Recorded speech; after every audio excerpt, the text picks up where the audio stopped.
برادران ملت اسلامیہ، السلام علیکم ورحمۃ اللہ وبرکاتہ۔ الحمدللہ وکفا وسلام علی حبیبہ المصطفى، اما بعد فاعوذ باللہ من الشیطان الرجیم، بسم اللہ الرحمن الرحیم۔ والذین اذا فعلوا فاحشة او ظلموا انفسهم ذکروا اللہ فاستغفروا لذنوبہم ومن يغفر الذنوب الا اللہ ولم يصروا على ما فعلوا وهم صدق اللہ مولانا العظیم۔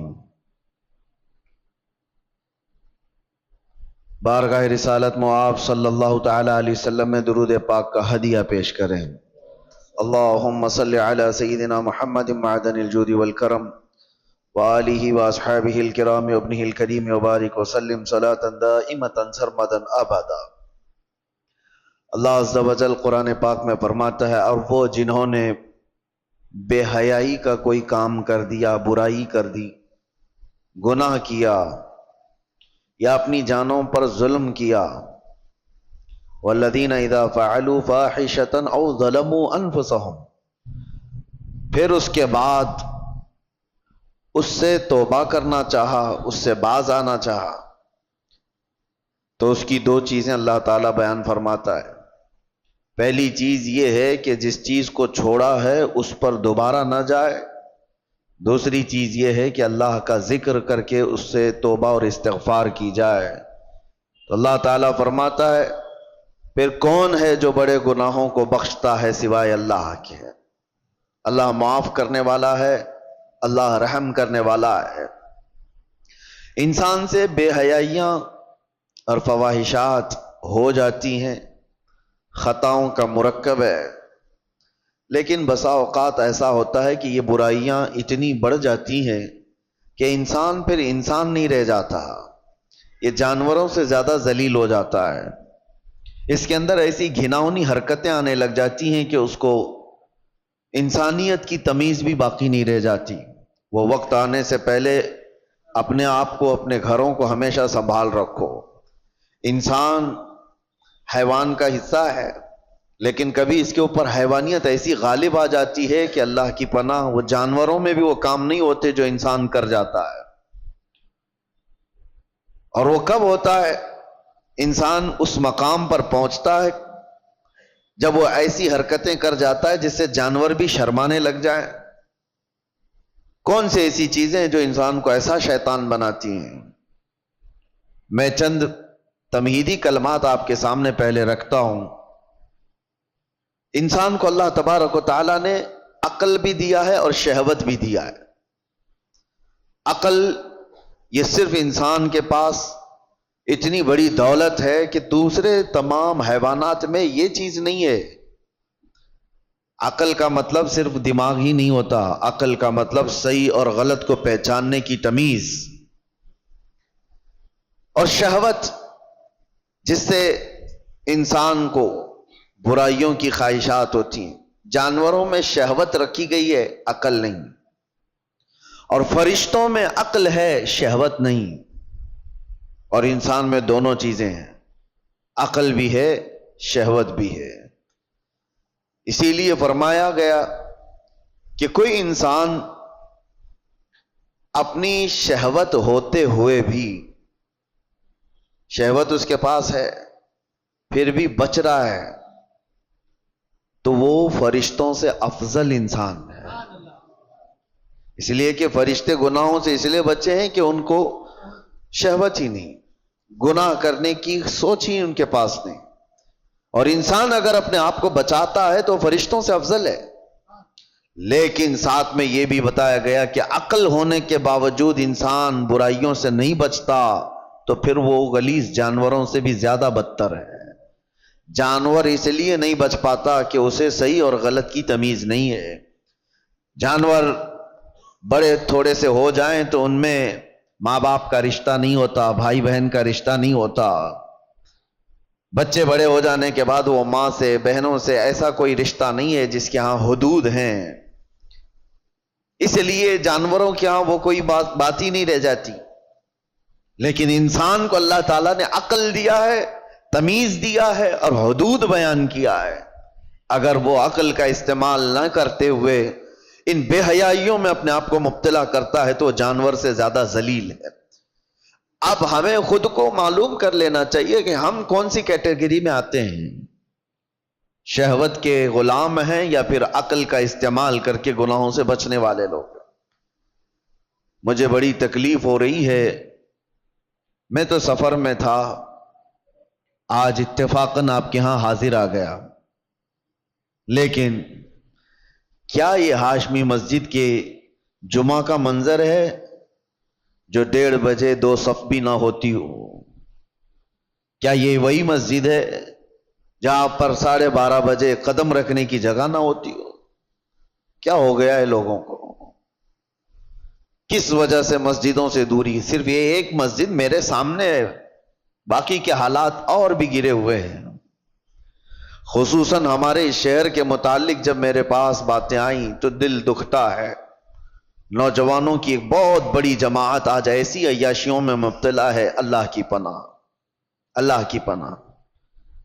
میں نے وہ چیزیں باہر پوش علاقوں میں نہیں سنا تھا جو یہاں سننے کو مل رہی ہیں. کیا مسلمانوں میں ایسا کوئی مقدمہ ہو سکتا ہے کہ بھائیوں نے مل کر کے اپنی بہن سے زنا کیا ہو؟ یہ معاملات یہاں پر موجود ہیں, پائے جا رہے ہیں. کلیجہ منہ کو آتا ہے بیان کرنے میں. کون سی قوم میں آ گئے؟ کیا یہ رسول اللہ صلی اللہ تعالی علیہ وسلم کی وہ امت ہے جس کو قرآن نے خیر امت کہا تھا؟ کیا وہ نوجوان ہیں؟ ہمارے جو علاقے یہاں پر میجورٹی کے ہیں, پولیس کے ڈپارٹمنٹ کے اور دوسری جگہوں پر وہ مذاق کی جگہ بنے ہوئے ہیں.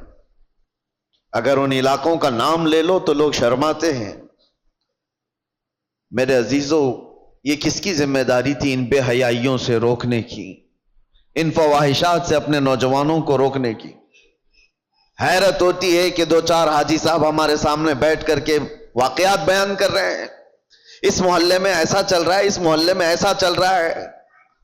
دل پر چھریاں چلتی ہیں اور افسوس آپ کے اوپر ہوتا ہے. آپ ان سب کو تماشا سمجھ کر کے بیان کر رہے ہو. امت لٹ رہی ہے اور آپ کہانیاں بیان کر رہے ہو. تمہارے گھر سے تمہاری بیٹی اور تمہارے بیٹے کے ساتھ یہ تمام حرکتیں ہوتی ہوں تو کیا محلے میں اسی طرح چرچے کرتے ہوئے بیان کرو گے؟ ذمہ داری کس کی تھی یہ؟ اور میں اکثر یہاں پر کہا کرتا تھا جب یہاں موجود تھا کہ ایک بہت بڑی نعمت ہے ہمارے ان علاقوں میں کہ آج بھی ہماری مسجدوں میں یہ جماعت کا جو سسٹم ہے, متولی ہونا, اراکین ہونا, جماعت کا ان کا جو ہولڈ ہے وہ دوسرے علاقوں میں آپ کو نہیں ملے گا. آپ جاؤ شمال ہند میں, دوسرے علاقوں میں, کوئی ایسی مضبوطی نہیں نظر آتی ہے کہ مسجد کی کوئی کمیٹی پورے محلے کو سنبھال سکتی ہو, ان کے مسائل کا حل کرتی ہو. یہ سب سسٹم دوسری جگہ نہیں ہے, یہ تمہارے پاس موجود ہے. لیکن یہ جماعتوں کے اراکین جو بھی مسجدوں کے بن گئے, انہوں نے اپنی ذمہ داریاں فراموش کر دی. اب ان کو لگتا ہے کہ صرف اور صرف کمیٹی بنانا ہے, مسجد دیکھنا ہے. محلے سے ان کی بھی نظریں ختم ہو گئی. ہم دیکھ رہے ہیں کئی محلے ایسے جن میں نوجوان, پہلے کیا کسی کی ہمت ہوتی تھی کہ جماعت والوں کے سامنے کوئی بچے آ کر کے ایسی حرکتیں کریں یا ان کے سامنے بے حیائی کریں؟ ہوتا یہ تھا, ڈر تھا محلے والوں کو کہ ہمارے نکاح منگنی ولیمے بھی ہونے ہیں, کبھی جماعت سے بائیکاٹ نہ ہو جائے. ڈر لگتا تھا لوگوں کو محلوں میں کہ کسی کے گھر پر نظر نہ ڈالی جائے ورنہ جماعت میں فیصلہ چلا جائے گا تو بے عزتی ہو جائے گی. اور آج یہ پوزیشن آ گئی کہ جماعت کو کوئی گنتا نہیں. تم اگر اپنا وقار کھوتے چلے جاؤ گے تو میرے عزیزو آنے والی نسلوں کے لیے بہت بڑا خطرہ ہے, بہت بڑا چیلنج ہے. میں دیکھ رہا ہوں ان چھوٹے بچوں کو ہمارے, اب میں ہر ایک کا نام لے کر کے ذکر کروں تو ظاہر سی بات ہے دنیا بھر میں باتیں وائرل ہوتی ہیں, لیکن سمجھنے والے سمجھ سکتے ہیں. اسکول کے 4 کلاس کے بچے کو, 4 کلاس کا بچہ مشکل سے میرے خیال سے 9 سال کی عمر کا ہوتا ہوگا, اس کے دادا میرے پاس لے کر کے آئے اور کہتے ہیں کہ یہ نشہ کرتا ہے. میں کہا کون سا نشہ کرتا ہے یہ؟ کون سا نشہ؟ نشہ تو لوگ بیڑی سگریٹ گٹکا کو بھی سمجھ جاتے ہیں، بولتے ہیں. بہت سارے لوگوں کو ایسا لگتا ہے، اس کو بھی نشہ سمجھتے ہیں، اور بڑے جو پرانے ہوتے تھے اس سے بھی بچتے تھے. تو ان کے دادا نے، بچے کا جو دادا ہے پوتے کو جو لے کر کے آیا، کان پکڑ کر کے کہتا ہے کہ حضرت مجھے تو پتہ نہیں یہ کون سی چیز ہے، لیکن سنا ہے کہ یہ چرس ہے، گانجا ہے، افیون ہے، یہ تمام چیزیں. حیرت ہوئی. 9 سال کا بچہ.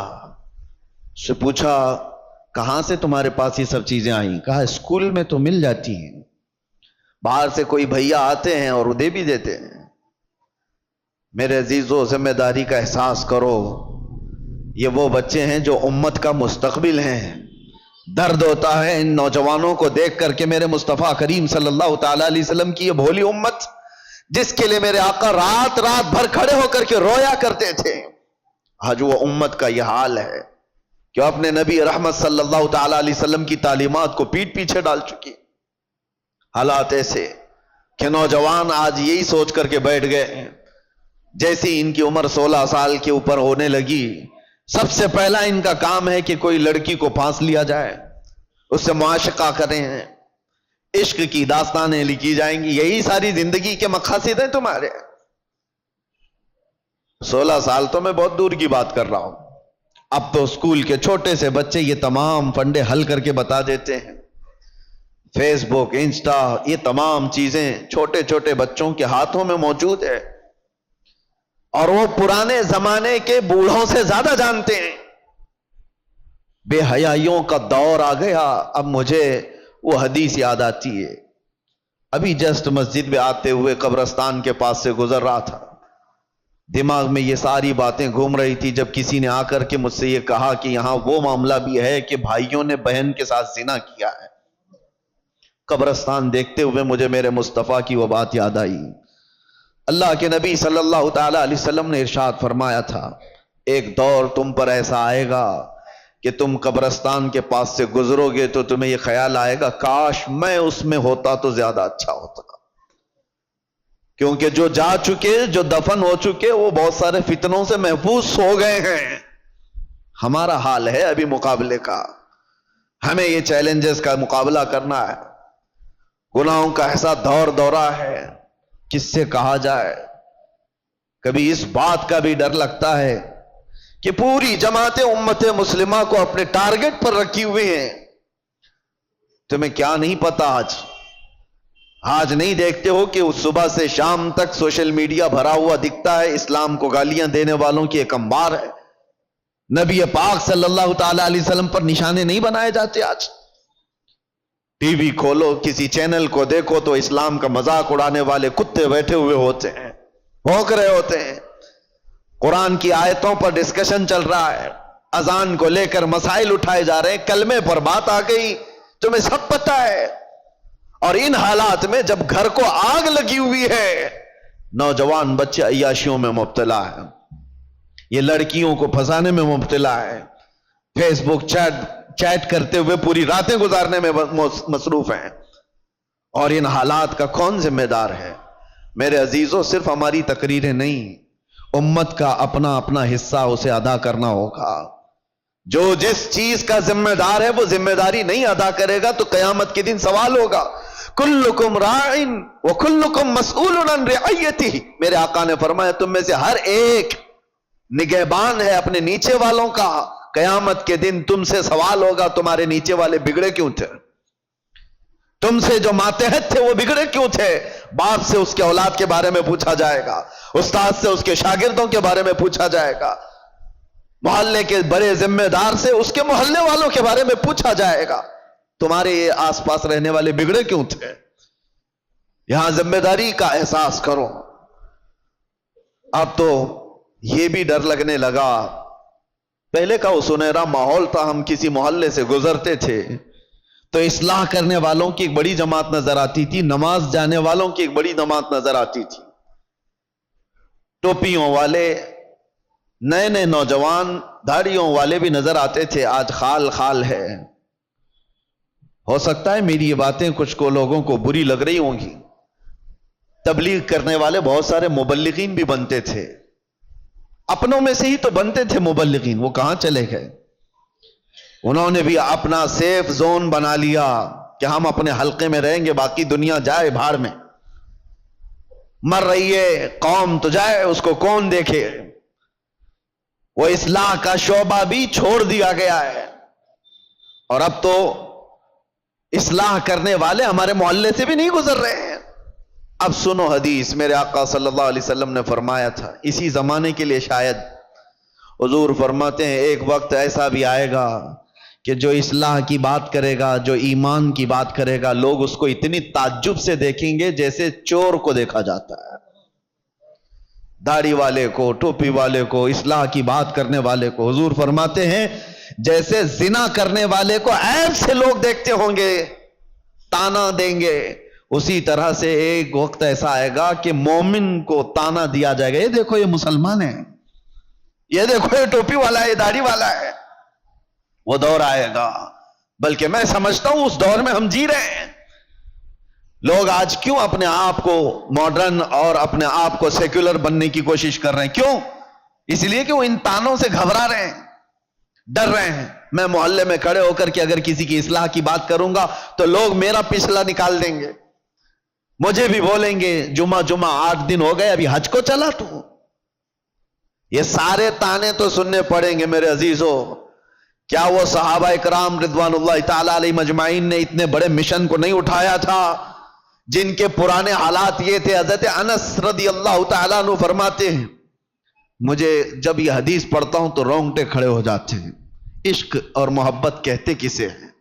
حضرت انس کہتے ہیں شراب ابھی حرام نہیں ہوئی تھی، مدینے میں لوگ شراب پیتے تھے، سب دھیرے دھیرے شراب حرام کی گئی ہے۔ ایک وقت ایسا آیا تھا کہ شام کا وقت تھا، قہبہ خانے جہاں پر شراب بکتی تھی لوگ آ کر کے بیٹھ کر کے پیتے تھے جیسے ہوٹل ہوتے ہیں۔ حضرت انس کہتے ہیں میں شراب لوگوں کو پیالوں میں بھر کر دیا کرتا تھا۔ اچانک مدینے کی گلیوں میں آواز آئی، کوئی ڈنڈورچی اعلان کر رہا تھا یا ایھا المسلمون قال رسول اللہ صلی اللہ علیہ وسلم حرمت الخمر، اے مسلمانوں اللہ کے نبی نے فرمایا شراب حرام ہو گئی۔ اعلان کانوں میں سنا، حضرت انس کہتے ہیں میرے ہاتھ سے پیالی گر گئی۔ 50 سال 60 سال پرانی شراب وہ لوگ جمع کر کے رکھتے تھے، ایسے نہیں نئی نئی شراب، 50 سال پرانی مٹکوں میں جمع کی ہوئی شراب ہوتی تھی ان کی پینے والی، اس پہ فخر کرتے تھے۔ حضرت انس کہتے ہیں میں نے تو پیالی چھوٹ گئی، لوگ جو بیٹھے ہوئے تھے کوئی اپنے منہ سے لبوں تک لگایا ہوا تھا وہیں سے اس نے پٹک دیا، آواز آئی وہیں سے پھینک دیا کہ اللہ کے نبی نے فرمایا حرام ہو گئی، پٹک دیا۔ میں سوچتا ہوں کبھی پڑھتا ہوں تو رونگٹے کھڑے ہوتے ہیں، کیا صحابہ میں یہ فرما برداری کا جذبہ تھا؟ ان کے کانوں میں صرف بات پڑی، وہ بھی ڈائریکٹ رسول اللہ کی نہیں، کوئی اعلان کرنے والا بیان کر رہا ہے۔ وہ یہ سوچ تو سکتے تھے کہ ابھی قانون آیا ہے، امپلیمنٹ ہونے میں ٹائم لگ سکتا ہے، آج کا تو پی لیں، کل جا کر کے حضور سے بات کر لیں گے کہ صحیح میں حرام ہوئی یا نہیں، کنفرمیشن کے بعد چھوڑ دیں گے۔ نہیں، صرف کسی ایک مسلمان کی آواز آئی کہ اللہ کے نبی نے فرمایا، وہ صحابہ نے توڑ دیا مٹکے، 50 سال پرانے۔ حضرت انس کہتے رات ہوتے ہوتے مدینے کی ساری نالیاں شراب سے بہ رہی تھی، جن کے ہاں جو جو جمع رکھا تھا سب اٹھا کر کے پھینک دیا۔ یہ امت تھی میرے مصطفیٰ کی، یہ وہ صحابہ کی فرمانبرداری تھی۔ اس کو کہتے ہیں عشق، اس کو کہتے ہیں محبت۔ کانوں میں بات پڑ جائے اپنے آقا کی تو چھوڑ دے بندہ اس چیز کو۔ کیا آپ تب کو یہ نہیں پتا ہے کہ گناہوں کے اڈوں پر جانے کی اجازت اسلام نہیں دیتا؟ میرے آقا صلی اللہ تعالی علیہ وسلم نے شراب حرام کی ہے، نشہ حرام ہے، تو وہ نوجوان کیسے آج نشہ کو چھوتا ہے، اپنے نبی سے محبت کی دعوے کرتا ہے؟ محبت ہے ہی نہیں، عشق کی بات ہی نہیں۔ رائی کے دانے کے برابر بھی اگر دلوں کے اندر ایمان ہو، میرے آقا سے محبت ہو تو آ جاؤ، باز آ جاؤ میرے عزیز ہو۔ اے نوجوانوں، وقت بہت تیزی سے ڈھل رہا ہے، آپ کو پتہ بھی نہیں۔ آج میں اس مقام پر آپ کے سامنے کھڑا ہوں، آپ کو اندازہ ہے مجھے تو کچھ نیا نہیں لگتا، لیکن 10 سال کے بعد ہم یہاں کھڑے ہیں، 10 سال گزر چکے۔ میں پیچھے پلٹ کر کے دیکھتا ہوں تو سوچتا ہوں کیا ایک عشرہ ایک دہائی گزر گئی ہماری زندگی کی، 10 سال کے بعد اس مسئلے پہ پھر آئے. یہ 10 سال کا عرصہ اتنی تیزی سے گزر رہا ہے تو یاد رکھو موت بہت تیزی سے تمہارے قریب آ رہی ہے، بہت تیزی سے. اور حضور پاک صلی اللہ تعالی علیہ وسلم کی وہ حدیث بھی میں آپ کو سناؤں، قیامت کے قریب ایسے حالات ہوں گے کہ بچے جوان نظر آئیں گے اور جوان بوڑھے نظر آئیں گے. کیا آج نہیں معلوم آپ کو؟ بچوں کے اندر جو حرکتیں ہیں وہ جوانوں سے کی جیسی ہیں. 6 سال کے 7 سال کے بچے بالغ لوگوں کی باتیں کرتے ہیں، جوانی ابھی سے آئی ہوئی لگتی ہے. اور جوانوں کو دیکھو یہ سب ٹوٹے بکھرے ہوئے، ارے 20 سال 22 سال کی عمر میں سفید بال، اور یہ بوڑھے لگنے لگ گئے. ان کی زندگیاں 30 سال کو جاتے جاتے ریٹائرڈ ہو گئیں، گھروں کے حالات خراب ہو گئے. کتنے ایسے ہیں. ارے جوانی کس کو کہا جاتا تھا پتہ ہے؟ 40 سال کے بعد جوانی شروع ہوتی، جس کو مضبوط جوانی کہا جاتا. آج 40 سال میں بوڑھا ہے آدمی، بوڑھا ہے. قیامت کے اتنے قریب ہم آ چکے. میرے آقا نے فرمایا تھا ایک دور آئے گا کہ جب بچے جوان نظر آئیں گے اور جوان بوڑھے لگنے لگیں گے. ان حالات کا باریکی سے آپ مطالعہ کرو میرے عزیزو. اب ہمیں تقریروں کے اعتبار سے کوئی ایک مقرر ایک خطیب سمجھ کر کے ایک ٹرینڈ کے حساب سے مت لو. میرے پاس اب وہ فن بھی نہیں ہے، نہ میں اپنے الفاظ سے چمکا کر کے کسی کے اوپر دباؤ ڈالنے کے لیے تقریریں کرتا ہوں. نہیں، ایک درد نکلتا ہے آج امت کے لیے خاص طور پر. بہت جلدی وہ دن بھی آ جائے گا، شاید اعلان ہو جائے کہ ہم بھی مر گئے، دنیا سے نکل گئے. جتنے دن ہمارے باقی رہ گئے کبھی یہ خیال آتا ہے کہ بارگاہ مصطفیٰ صلی اللہ علیہ وسلم میں جانا تو طے ہے، مرنے کے بعد قبر میں منہ دکھانا تو طے ہے. اگر وہ نبی پاک صلی اللہ تعالی علیہ وسلم ہم سے پوچھیں کیا تو اس جگہ سے آ رہا ہے جہاں سے صبح سے شام تک مجھ کو گالیاں دی جاتی تھی؟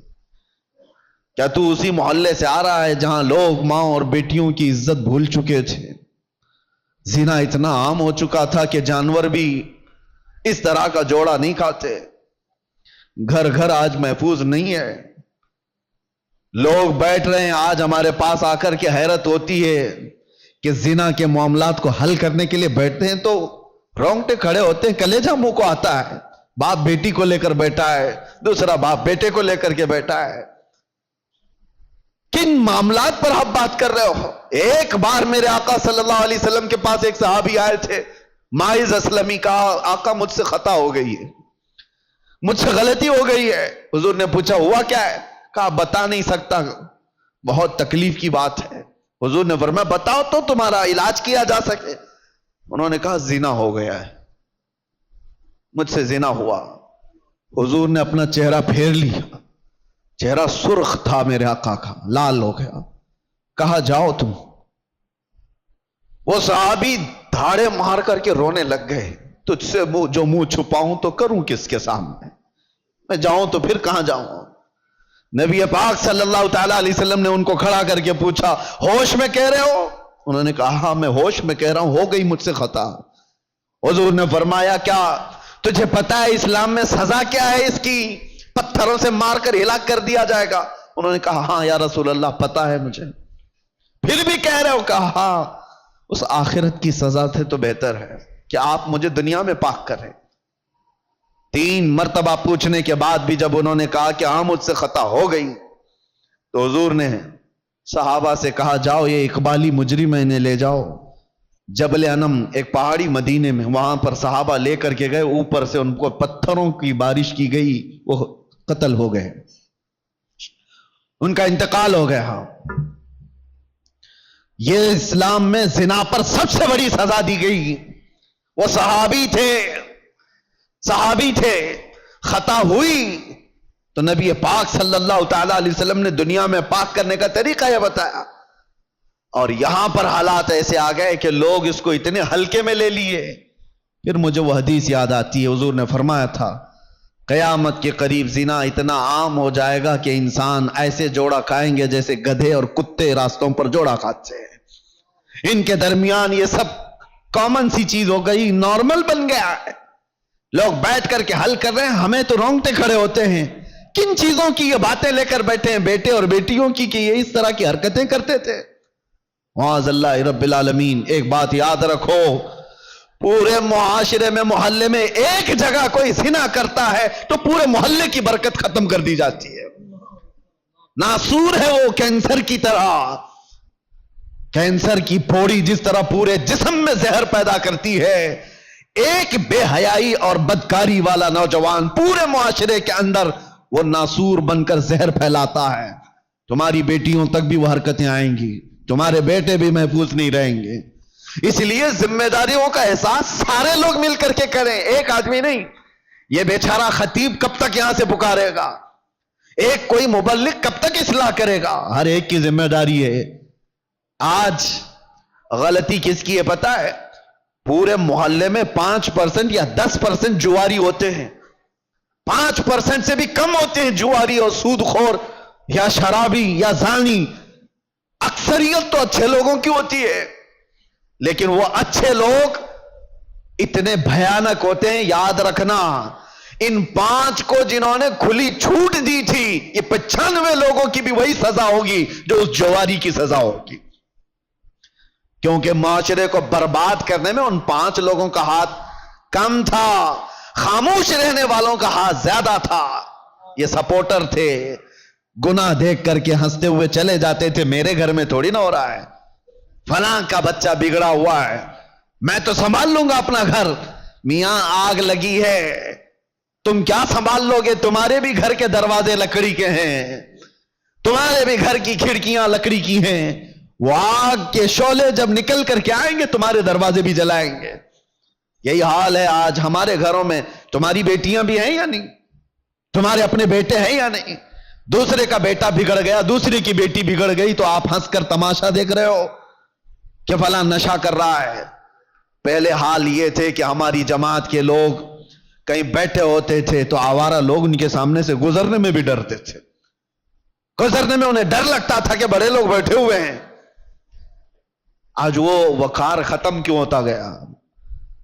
اپنی ذمہ داری کا احساس جب بندہ ختم کر لیتا ہے تو اقبال نے یہ بہت پہلے کہا تھا، قوت فکر و عمل پہلے فنا ہو جاتی ہے تب کسی قوم کی شوکت پہ زوال آتا ہے. سوچنے سمجھنے کی صلاحیت پہلے یہ ختم ہو جاتی ہے تب جا کر کے قوم کے اندر بدکاریاں پھیل جاتی ہیں، یہ زبوں حالی کا شکار ہوتی ہے. آج قوم کے اندر جو معاملات ہیں ہم گرے ہوئے اس لیے ہیں کہ ہم اپنی ذمہ داریاں نہیں سنبھالنا چاہتے. اب ظاہر سی بات ہے، ایک آدمی بولے گا تو اس کو پکڑ کر کے لے جائیں گے، بند کر دیں گے. دوسرا اٹھے گا اس کو پکڑ کر بند کریں گے اور سارے لوگ تماشا دیکھتے رہیں گے. یہ سوچیں گے نہیں یہ نہیں کرنا ہے، بولنا نہیں ہے. میں سمجھتا ہوں اس طرح کی بزدلی سے تم کتنے سال جی سکتے ہو؟ چپ چپ رہ کر کے برائیوں کے بارے میں نہیں بولو گے، کمپرومائز کر کے جیو گے، کب تک رہو گے؟ موت تو آنی ہے. تو جب مرنا ہی ہے تو گیدڑ کی 100 سالہ زندگی سے شیر کی 1 دن کی زندگی بہتر ہے. حق بات کرو، لوگوں کی اصلاح کرو اور دنیا سے عزت کے ساتھ جاؤ. اور ایک بات اے نوجوانوں، دنیا کے تمام معاملات میں 100 سال کی زندگی میں وہ عزت نہیں پاؤ گے جو دامن مصطفیٰ میں 1 منٹ میں عزت مل جاتی ہے. میرے آقا کے قدموں سے لپٹ کر 1 منٹ کی جو زندگی تمہیں عزت دیتی ہے وہ دنیا داروں کی 100 سال کی نوکری تمہیں عزت نہیں دے سکتی. اسی لیے میرے مرشد نے فرمایا تھا، بل ہوا سن سیم و زر کی بندگی اچھی نہیں، ان کے در کی بھیک اچھی سروری اچھی نہیں.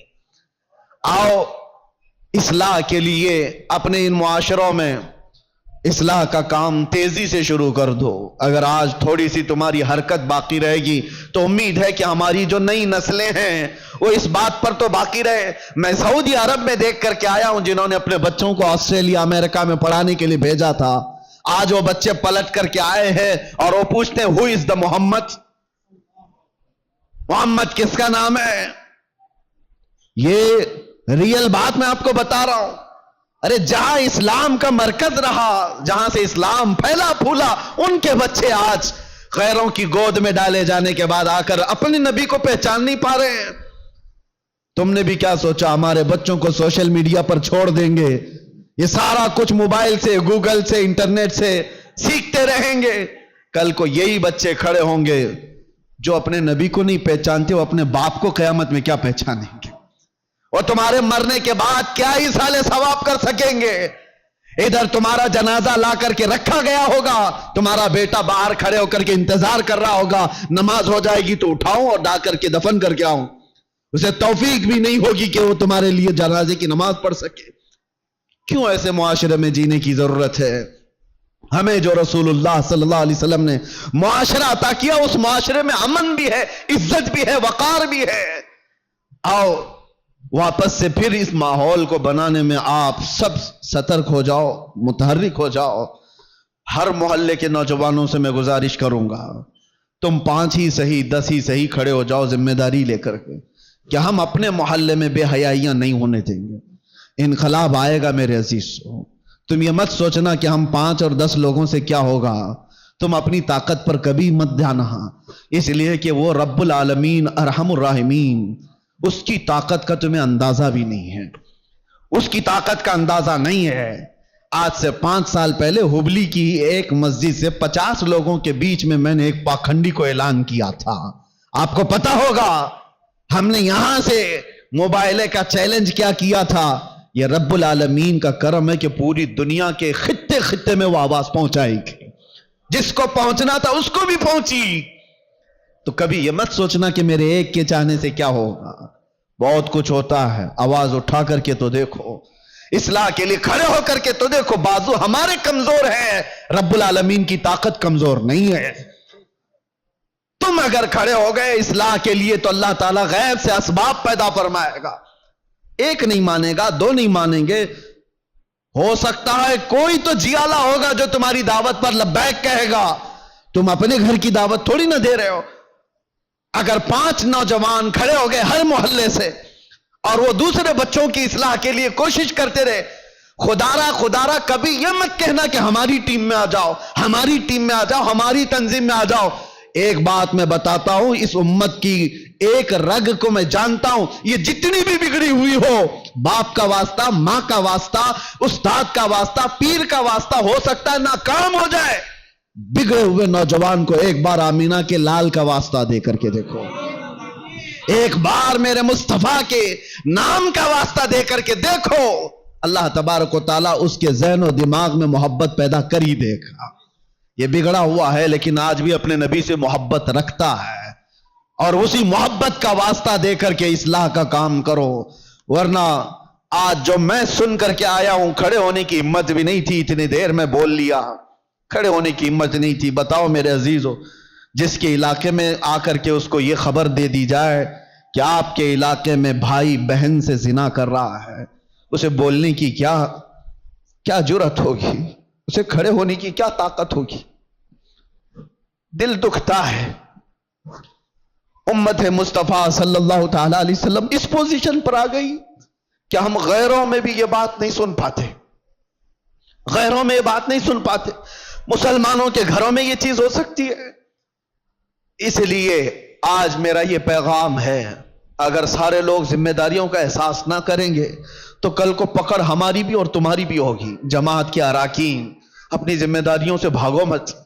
اللہ نے تمہیں کسی خاص مقصد کے لیے اس مسجد کی خدمت عطا کی ہے، ہر مسجد کے لیے کہہ رہا ہوں، اسی مسجد کی بات نہیں۔ تم اپنا کھویا ہوا وقار اٹھاؤ، سنبھالو۔ 2-4 لوگ تمہارے ان فیصلوں کے خلاف ہو جائیں گے، کوئی پرواہ نہ کرو۔ تم اگر اس زمام کو مضبوطی سے پکڑ لو گے کہ معاشرے میں ان بے حیائیوں اور گندگیوں کو ہم ہونے نہیں دیں گے، تو ہو سکتا ہے 2-4 لوگ مخالف ہوں گے، لیکن دیکھنا اللہ تعالیٰ تمہاری غیب سے مدد کے لیے فرشتوں کو اتارے گا کہ امت مصطفیٰ کی اصلاح کے لیے بیٹھا ہوا ہے۔ دنیا کوستی ہے تو کوسے، لیکن آپ اپنی ذمہ داری پوری کرو۔ کوئی بچہ بگڑتا ہے تو معاشرے کے ذمہ دار اراکین جماعت اس کا بہت باریکی سے جائزہ لے اور اس پر پکڑ بنا ہے، ورنہ ہاتھ سے نکل جانے کے بعد پھر اصلاح نہیں ہوتی۔ اللہ تبارک و تعالی ہم کو خیر امت میں جس طرح سے رکھا ہے، ہمیشہ خیر امت کے اس لقب کو سنبھالنے کی توفیق عطا فرمائے۔ رب تبارک و تعالی ہمارے اس بگڑے ہوئے معاشرے کو پھر سے اصلاح کی توفیق عطا فرمائے۔ یا رب العالمین، یا اکرم الاکرمین، تیرے دربار میں عاجزانہ فقیرانہ التجا ہے کہ مولا ہم ویسے ہی بغیر کسی قیادت کے بھٹکے ہوئے ہیں۔ اے اللہ ہم کسی کے ساتھ کوئی بغیر مرکزیت کے آوارہ ہے، اے اللہ تو بھی ہمیں تنہا نہ چھوڑ دے۔ تیرے نبی کا واسطہ مولا اس امت کو اس یتیمی کی حالت میں تنہا نہ چھوڑ، ہمارے معاشرے میں غیب سے اصلاح کرنے والوں کی جماعت پیدا فرما۔ اے اللہ علماء صالحین کو ہمارے درمیان پیدا فرما، ہماری قوم کو اور ہمارے بچوں کو تیرے حبیب پاک کا سچا شہدائی بنا دے۔ اے اللہ اے کریم خدا، جن بے حیائیوں اور برائیوں سے ہمارا کلیجہ منہ کو آتا ہے، ان بے حیائیوں اور برائیوں سے ہمارے گھروں کے دروازوں کی حفاظت فرما۔ یہ بے حیائی ہمارے گھر کے دروازوں پر دستک نہ دے، ہماری اولاد، ہماری بہنیں، ہماری مائیں، سب کی عزتوں کی حفاظت فرما۔ مولا آخری دم تک تیرے نبی پاک کے غلاموں میں ہمارا شمار فرما، اور مرے تو تیرے نبی کی محبت میں دنیا سے جائیں، خاتمہ بالخیر عطا فرما۔ وصلی اللہ تعالی علی خیر خلقی محمد وآلہ وصحبہ اجمعین، وآخر دعوانا الحمدللہ رب العالمین۔ السلام علیکم۔